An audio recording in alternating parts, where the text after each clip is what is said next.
Good morning. So, I just want you to know that I'm personally saying hello to you. Not just the big old universe, but those that are hanging out with me on a regular basis. I want you to know I'm personally giving you a hello. And I'm going to make a short list of romper room here pretty soon. I have some messages I need to go through and answer first. But I want you to know that I love you, and I'm so grateful how we get together and comment and share each other's stories, or share our stories with each other. Black coffee, once again. You know what? Black coffee just isn't as tasty as I remember back in the day. I've been dressing it up for so long. I used to be a tea drinker, and I have a whole drawer full of tea. And it's nicely packaged in Ziploc, most of it, so we're still in its original container, so it should still be good, but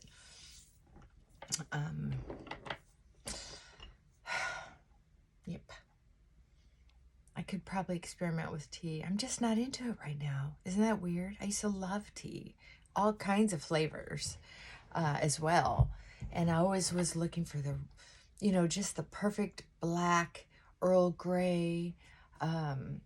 What's the other dark tea I like so much? One of my clients turned me on to it back when I had an office and I had a coffee tea bar. Anyway, see how excited I get about coffee and tea? Those emotions. I'm such a nag. Those emotions are based on mind mapping. It's an easy route to get to for me because it's been a topic over and over and over again in my lifetime about coffees and teas. Not that I'm an expert, but just that I enjoy them so much. Very amateur, but I enjoy them very much.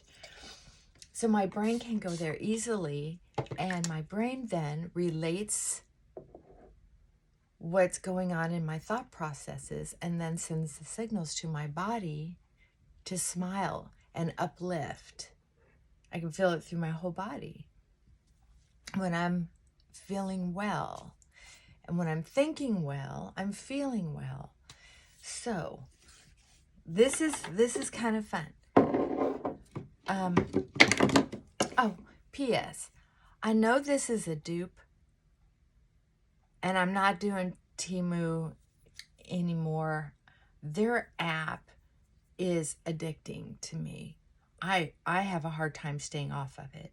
And that's why I don't have certain games on my phone, because it's hard for me to shut them off. When I start researching something on Google or the internet, it is hard for me to shut that stuff off.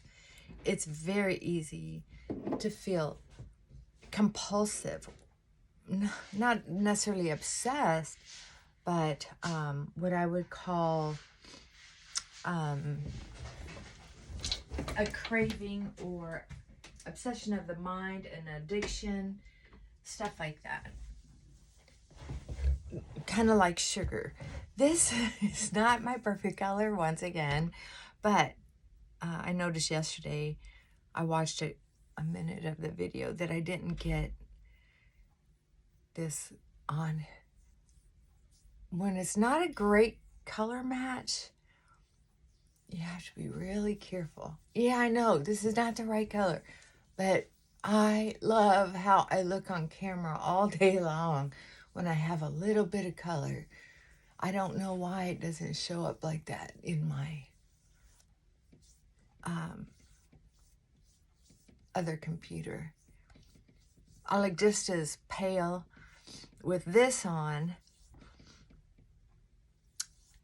as I do in the right color here, but in the right color here, I look really ghostly. So I'm just loving, if I have to look at myself at all, this is much more attractive to me, to have a little color. But boy, you have to put it on right. You have to smooth it out and blend it. Yesterday on my other camera, which I don't, like I said, I'm going to have to look and see what camera that is so I can share it with you. Because if you have to do videos, that's an inexpensive camera. And I'm telling you what, there must be, I don't look beautiful, don't get me wrong. It's not like that. It's just that it has, and maybe it's my room with the lighting as well. Yeah, that could be it too, because I do have to, I kind of have a wall of lights on one side, a light in the middle that I only turn on if it's really gray and dark outside. And then I have a window right next to me on the right side that I raise and lower all the time throughout the day. So it's a game with lighting. It's not just my camera. That's true. There we go. So anyway, I was talking about how our brain feels good with a comfortable, normal, repetitive conversation. And that's good to know because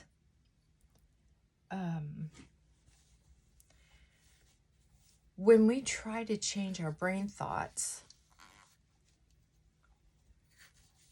it's a challenge. It's hard to do that. Like breaking a true addiction. We don't have to be clinically addicted to anything to have the response of a committed, addictive behavior, and you could call it addict. It's almost like a commitment that is very personal. So for me to stop wearing makeup, I am so attached to wearing makeup that it would be a whole change of lifestyle. And it would affect a lot of the different parts of me that has self-confidence. I'm going to open this door because I'm getting hot. So,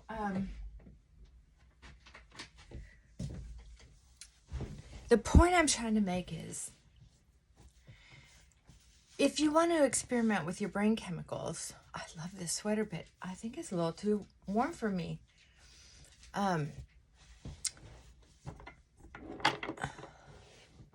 Try to give up something.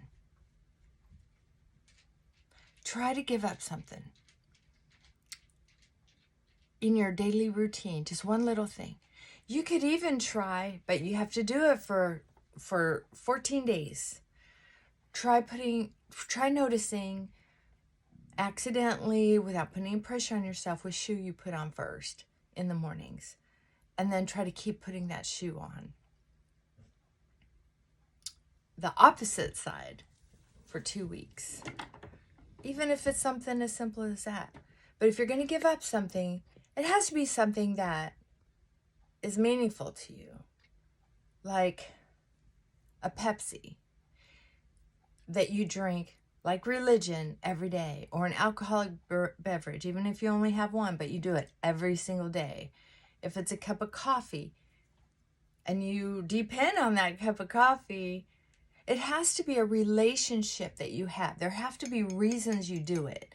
It can't be like, oh, I use this rose mist every day because I don't really care. I'm not really invested if it's rose or lavender or orange or, see what I mean? I'm not highly invested in this. It has to be something that's truly a part of my, almost like it's a habitual, unconscious behavior. Going out the front door every day or back door every day. It has to be something important. You'll figure it out. For me, when I originally started it was giving up sugar. And I was like, everybody I know it was during a classroom. This was some addiction class in that course that I took years ago. But everybody in class was like, oh no, I can't give up sugar. I'm like, well, let's all try it. And I went through it like a breeze. But I'm not dedicated to sugar. Now, if you ask me to give up salty foods like nachos, pizza, things like that, and go 30 days without my salty food, tacos, pizza, nachos, you know, the real salty foods, the chips, that was a thing. It was like, what else is there? Because I'd much rather have a pile of nachos than a sack of candy, or a sack of chocolates. It's just not, there's no comparison to me.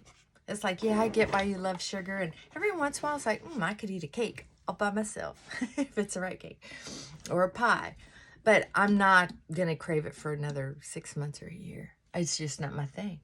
But nachos, I really would like to have nachos about once a week. That's my thing.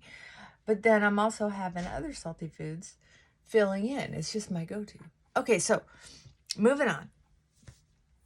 The left leg, right leg thing is interesting. Now that's a challenge. Every time I try to get to prove a point with clients, when I do prescribe that, they'll say, oh, I did it for 3 days, and then I just got pissed off and quit because I thought, why are you trying to challenge me? I'm like, oh, you only made it through the first phase, because there's several other phases. You have to go through the 5 stages of grief. Yeah, right? You have to be like, oh, this is, and it's different level for everybody. Like for me, when I first start off, it's like, oh, this is no big deal. I'm challenging myself because I like a challenge. I like to experiment. And then it's kind of like, well, this is kind of a drag. Why am I doing this? Kind of like a denial thing. And then in another day or 2 or 3, this is stupid. I don't like it. Why am I being challenged like this? I get the point. Then there's the anger stage. And then there's the, well, I can just say I finished it out because I think I understand where they're trying to get. So there's the bargaining stage. I'm telling you, it's a big deal. You got to try it. So if you ever wonder if you're addicted to anything, if you want to understand addiction, we can be addicted to anything. Now, here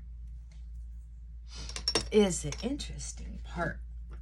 Excuse me. I was sent a video, and I don't remember the name of the app because I tried it on my phone a while back, but my phone was really giving me troubles. And I didn't have enough storage. My phone's okay, here's a side note. I know, I'm all over the place. Here's a side note. My phones never last long. Watches for me never last long. So I quit wearing watches except for jewelry, decoration a long time ago. I do not check them for the time. My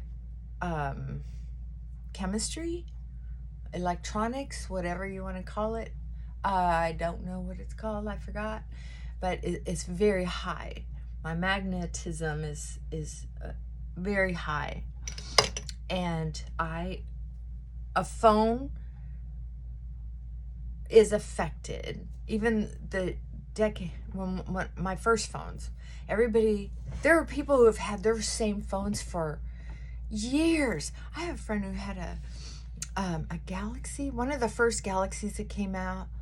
I think it was before Apple was a thing, or Samsung. I don't know, one of those phones, not Nokia. I think it was a Galaxy. That phone was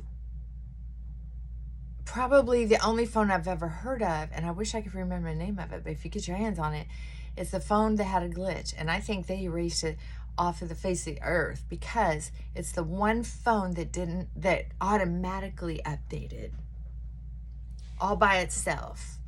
You didn't have to, or it didn't need updates. It just went like a computer does or something. I don't remember the deal with it, but why did I tell you that part? Anyway, some people can do that, but I can't have a phone for more than a year and a half, 2 years, whether I update it or not. I've tried it both ways just to experiment. I just can't do it. So,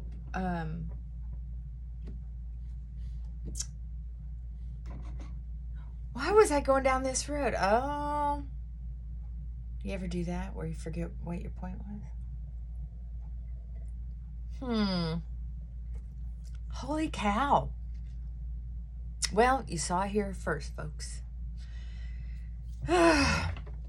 If there is a memory issue, I am not at the level that they'd be able to do testing and find me outside the normal range yet. So I did this one time in the middle of a presentation in school. I don't do this very often, but excuse me.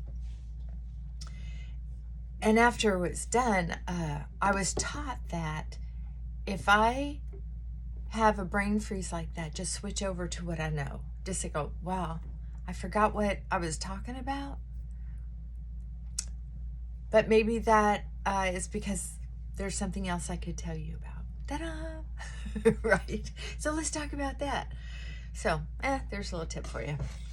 Okay, so what I can tell you is, so I get sent through this little email chain of text messages every morning. One of the people in there shares a Bible video. It's only like a minute or two long. And they'll tell you about a passage in the Bible and an experience that they have that they can relate to it. Very well done. Very, very professional. And I really like some of them. A lot. Well, oh yeah. So that I thought, well, I'll have that on my app and I can watch them whenever I want, or on my phone, I'll download the app. But it's too much for my phone.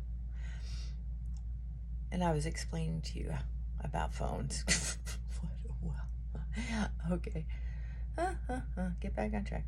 Okay, so what I was going to tell you is that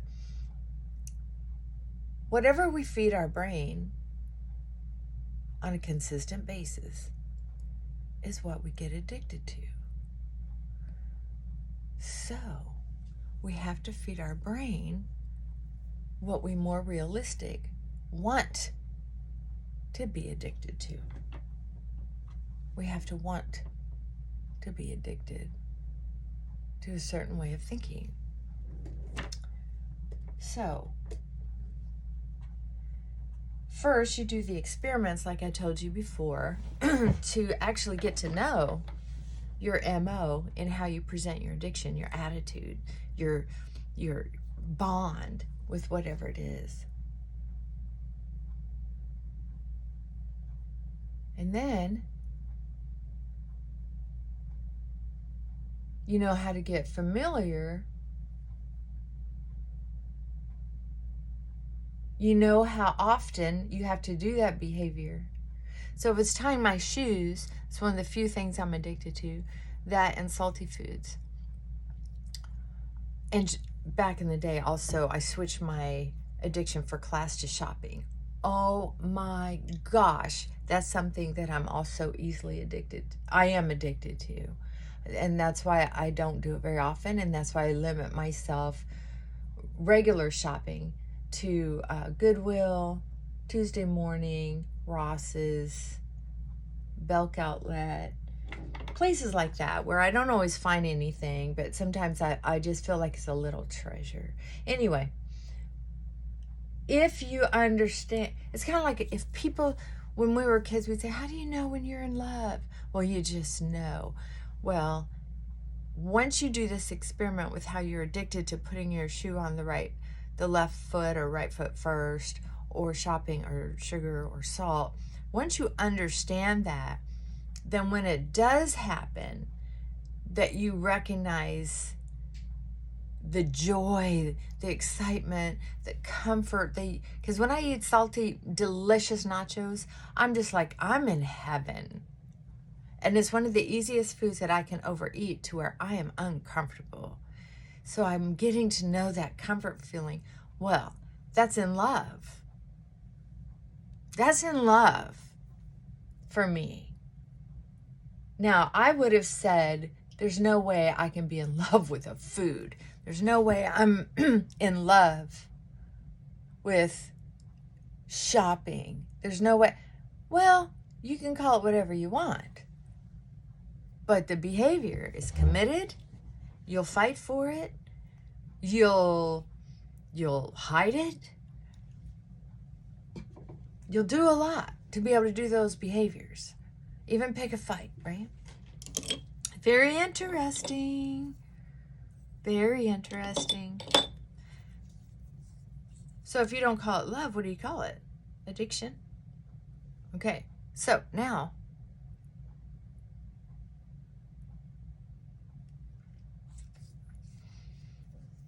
I could stop there because if you're willing to do that experimentation and get to know yourself on that level, wow, it opens up this whole way of thinking that can keep you busy for a while. Because for me, because I like chewing on a bone, well, not really, just an old saying. I like analyzing and mulling it over, and I'm thinking, wow, there are a lot of things I'm pretty committed to that are really quite shallow, like shopping. Wow, that's kind of trippy if you want to know the truth. So, to be careful and aware of what I'm overdoing. Like, for instance, well, I've already made that a point. So now we're getting to know that in love feeling. There's certain music that I'm in love with, not particularly the words. It's the sound, the tone. I'll tell you what, Fleetwood Mac and ABBA and Elton John, those are three, and Cher, some of the Bee Gees. That music, for whatever reason, has my beat. And when I hear it, I just feel so good. Even if I'm stiff and cranky in the morning, which I'm not cranky very often in the mornings. But stiff. But if I hear that music, I can at least do this. And that gets me started and loosened up. I love music in the mornings. It's really the only time that I love silence. I hardly ever have background music on. But, so anyway, now we know what addiction feels like. Now we know what commitment and love feels like. And I'm not talking about love of a dog or cat or a person. I'm talking about even just this, what I would call shallow love. I love a good plate of nachos, right? My mouth is watering right now thinking about it. So now that I know what that feeling feels like, what I feel like when I'm hearing the right music. When I'm hearing the right music, my body feels love.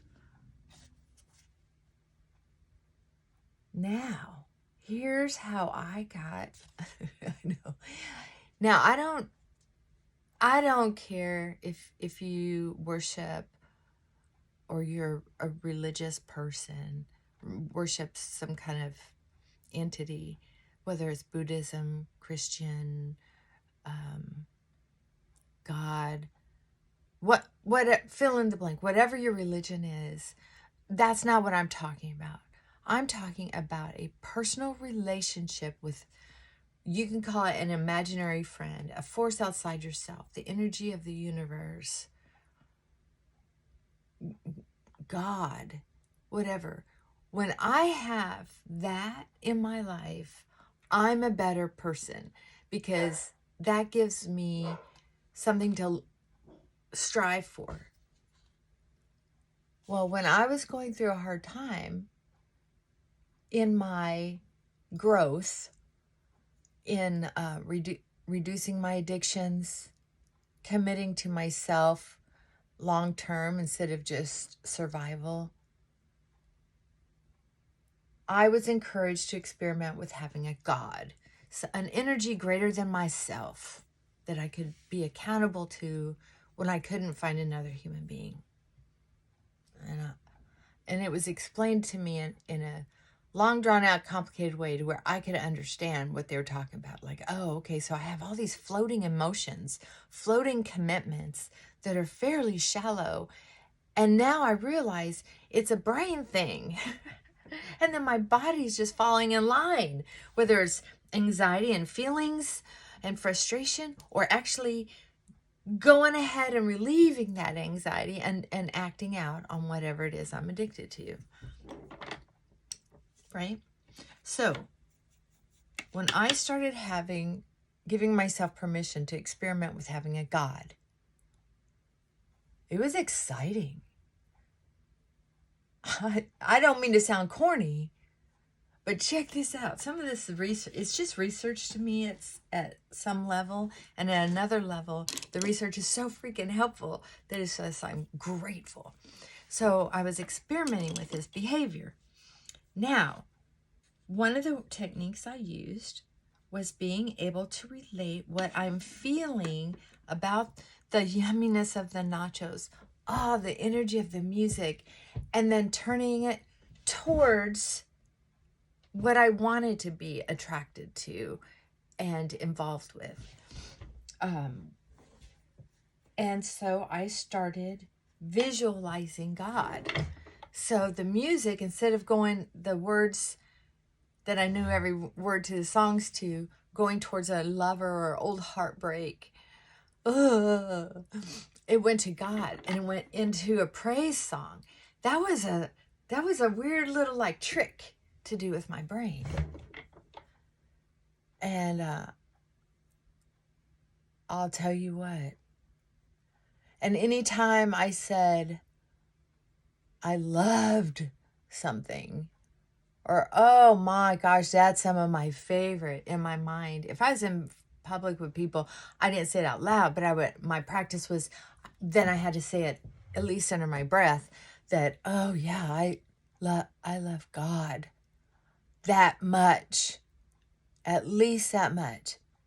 I love my way of life is basically what I was saying. My new way of life, that much. See, that's important. Because if your brain is so mad at God or doesn't have a relationship with God for whatever reason, it's none of my business. That's up to you, sweetheart. I love you anyway. I'm not out trying to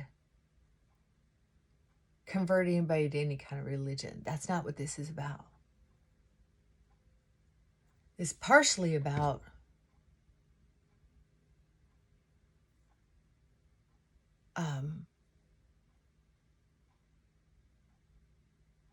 survival mode. It's about being able to find a way to go from survival to living. And I'm telling you what, it frees up a lot of space in the head and the heart if we're not constantly obsessed with our addictions.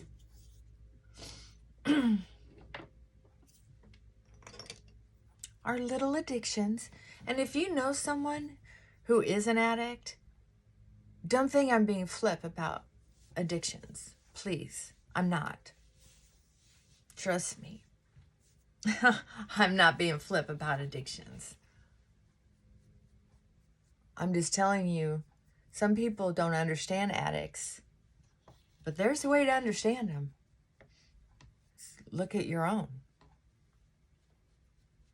Yeah, that's a good way to look at our own.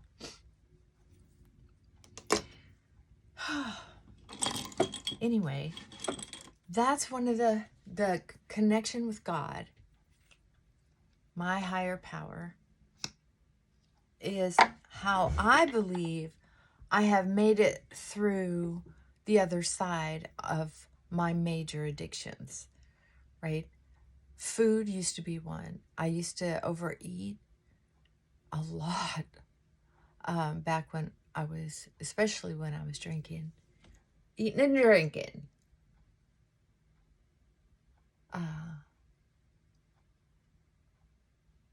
Shopping. Relationships. I just could not feel loved enough. But I also didn't know how to commit. That you'll know love when you feel it. I'd know love over and over and over again, and then it would die down because I couldn't get enough. It was never enough, and it was never right. Just like shopping. I would have clothes in my closet that still had the tags on it, because if I found something I liked, I bought 6 of them. Why? Because I had a list of reasons why. Because I can't always find that in my color. I'm hard to fit. I'm, if I can't find it again, because, once they quit selling something, you can't find it again. And those are perfectly rational reasons, right? However, I had a small store in my house because I was afraid I would run out of clothes that fit me right. That's the honest God truth. I bought a lot of, when I found Franco Sarda footwear. Oh man, I was in heaven. I was like, dang, it fits me just right. Some of these styles are my taste. I was so excited. And I found a pump back then. I was still wearing heels. And I bought them in every color. And then I went back the next day and bought another set in every color. Because I loved them. Well, last year, I was going through my closet and I was getting rid of things that needed repair or needed to go to a dry cleaner, or getting rid of things that I knew I wouldn't wear. Remember, I shared some of that with you. Well, I don't know if I told you this, but some of those Franco Sardas aged out. The fine, soft, supple leather on the top. Now, they're not expensive shoes. They're like $100, $150. But I think back then, and I got them on sale for like $39 at the rack. And the leather was cracking on them. Now, not saying a lot for Franco Sarda, but I also know that some of the rubber on some of my other shoes, on the soles, when you bend them back and forth, was starting to get weird. Or you bend it, and because I wasn't taking care of them. So it was an addiction.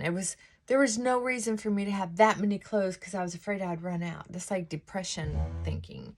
Did I grow up poor? Yes. Very poor. Did I grow up hungry? Yes. Very hungry. So it's not about a reasonable commitment or a reasonable attachment. It's about how's it affecting your life. I always had to rent a house or buy a house that had a spare bedroom that would not be used for guests or an office or a bedroom for somebody. I had to always have an extra room for my closet. And I've never really made enough to live in a mansion that had huge designer walk-in closets. I've lived in some pretty nice homes. Oh my God. But they weren't mansions. So it was expensive to have those habits. So putting that aside and changing that angst, as soon as we start feeling anxious, think about the good feeling we have towards something. Like now, having that many clothes just makes me anxious, unless it's something I wear every single day and I can just rotate them. Like these sweaters, I probably have 20 V-neck sweaters. Maybe not 20, 10 for sure. But I probably have 20 of the V-neck black t-shirts. But I wear them every day. I put the clean ones on top and I take the next one off the bottom.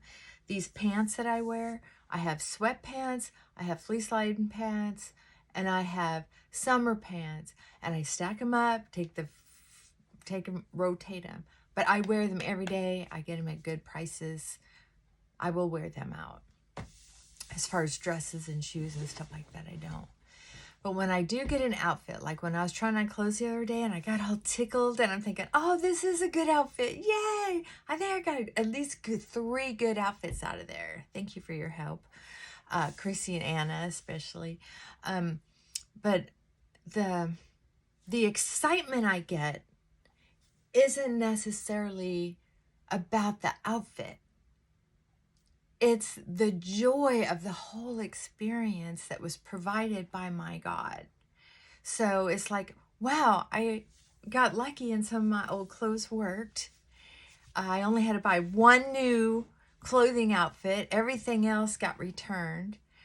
And I got to share it with my friends. The whole thing just brought me so much joy, and I was able to roll it up and send it up. When I hear music, it's just like this. They get that joy that's not attached to any particular product, any particular food, person, or beverage, or what have you, drugs, alcohol. The thing is then, when I go through a tragic loss, that person or animal is not my God.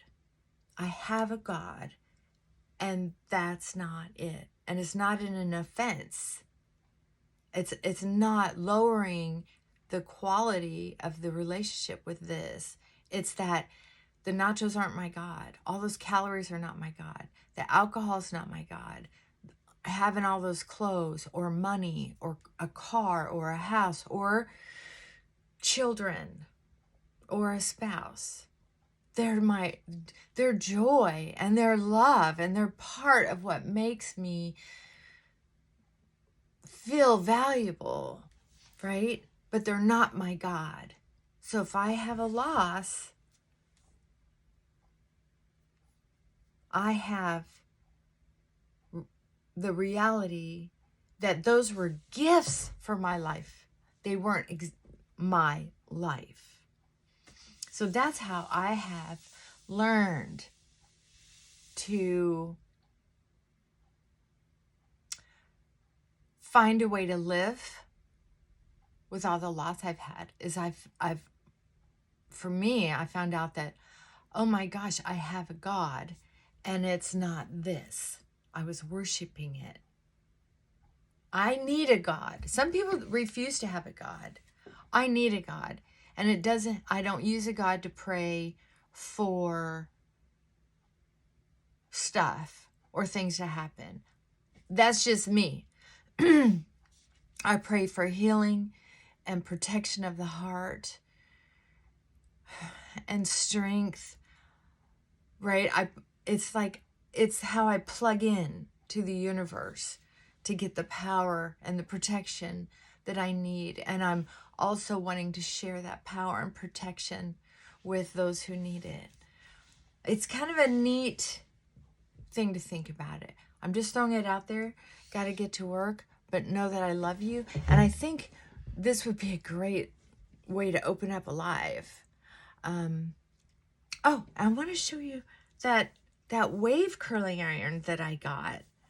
It is, if you have wavy hair like I have that has a weak curl, I just got it. My friend Chrissy, Sissy Chrissy, talked me into experimenting with it, and I got one, and I'm going to tell you, I got the one that matched my personal wave.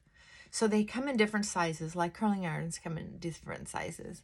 But I got the one that matches my wave enough so that I only have to use it on the parts of my hair that are failing the most, that are drooping the most. And oh my gosh, I just put it on the weakest so it doesn't look as ratty. How's it look in the back? I don't know. I forgot to look in the back when I curled it. I know I do this with makeup here, but I really don't pay much attention to it throughout the day or my hair. God, that's why I can just walk through the house, sometimes catch my reflection accidentally and think, oh, who's that? Scary. Okay, love you. Have a great day. And share your chitter chatter, jibber jabber with somebody and make their day. Because sometimes we just need someone to talk to. And I love you. Okay, I'm going to go get to it. Bye for now.